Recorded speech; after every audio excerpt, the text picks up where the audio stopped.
Hi, I'm Tim. Welcome to Watchbox, and thanks for logging on. If you love this watch, email me, tmosso at thewatchbox.com. It's in the description below. Your purchase and pricing email question line for buying this or any watch you see on any Watchbox platform. Reach out to tmosso at thewatchbox.com. Today we are discussing the 2019 Bulgari Octo Finissimo Chronograph GMT. It is all of these things. It is also exquisitely wearable. 42 millimeters by 6.9 millimeters thick. This is the world's thinnest automatic chronograph. The timepiece, only 48.8 millimeters from lug to lug, has a broad 30 millimeter spacing between the lugs, but in theory you could put a conventional strap there. It's not a proprietary junction, it's just very wide. You'd need a custom strap. So 42 by a true 6.9 millimeters, 48.8, 30 millimeter strap spacing, and we're going to open up the bracelet that's included, throw it on my 16 centimeter circumference wrist, and get a sense of this record breaker.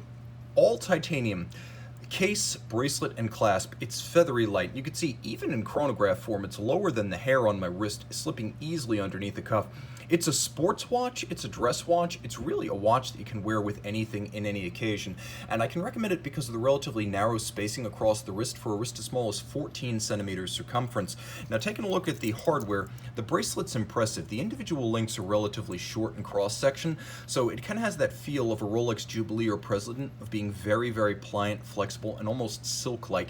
There are bars used for sizing the individual removable links, but you will note how many of them there are, so you will get precise sizing. You'll just need a punch and a block to do your sizing. Now note the biplanar link system, whereby there's a little bit of a recession in between the individual links to break up the mass of material and to visually articulate this handsomely designed bracelet. It's anything but an afterthought accessory, nicely tapered. Everything here is media blasted to give it a matte finish. It glows rather than explodes in the light. Now what I love about this bracelet is the commitment to keeping everything thin, as there is a recession inside the links to allow the clasp to sit inside the links when it's closed, so it doesn't stack up on the wrist. It's basically no thicker than the bracelet itself. Rolling to the other side, you can see that there are nice gaps in between the links to avoid pinching skin or pulling hair.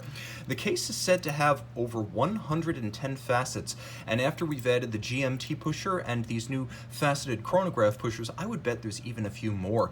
It's a handsome look that was inherited from the old Gerald Genta company, though not a Genta design per se. It was from Genta the company rather than the man.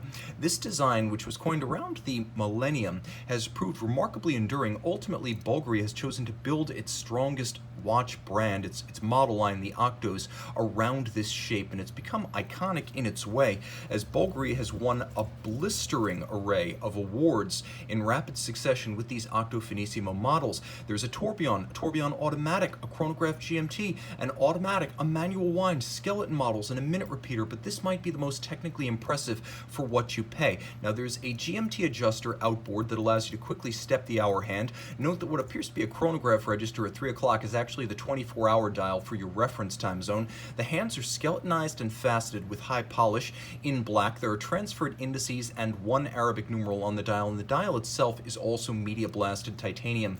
There's a double knurled crown with a ceramic cabochon outboard to resist scratching on impact, and as you can see, there are two chronograph pushers.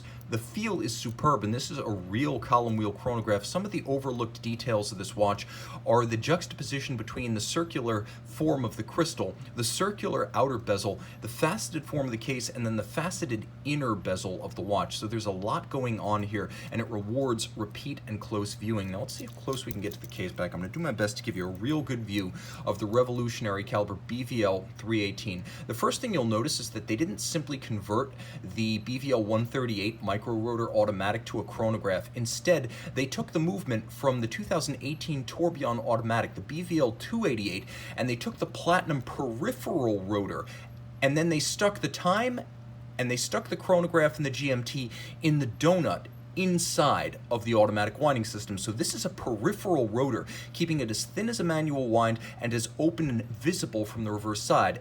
as a manual one, but with the convenience of an automatic and a 55-hour power reserve, this movement, which pivots on 37 joules, beats at 21,600 vibrations per hour. There's a full balance bridge to add shock resistance as well as to reinforce the razor-thin caliber. The whole movement itself is only 3.3 millimeters thick, and it's 37.2 millimeters in diameter, so it's not only properly sized for the case in terms of thickness, but also in terms of span, so that it doesn't look like a mini movement in a giant case. Now, this movement features a great deal of hybrid mechanical and hand finishing. Built in the old Gerald Genta manufacture in the Vallée du Jeu, this is a timepiece that represents true high horology at a price that is incredibly inviting. The bevels on these bridges are finished by hand. They're started mechanically, but you could see they're so broad and bright, rounded and mirrored that they are finished manually after being started mechanically. There's probably more hand finishing in this movement than a basic Audemars Piguet automatic. You can also see that there's satination of the wheels as well as the bridge Côte de Genève, and there's engine turning on the base plate with blackened screw heads. So it is a very good looking movement, technically adept as well as handsome, properly sized, and the product of a manufacturer that now builds every part of the watch, from the dial to the case to the movement to the clasp. Email tmosso@thewatchbox.com for purchase and pricing details. One more detail: 30 meters water resistant.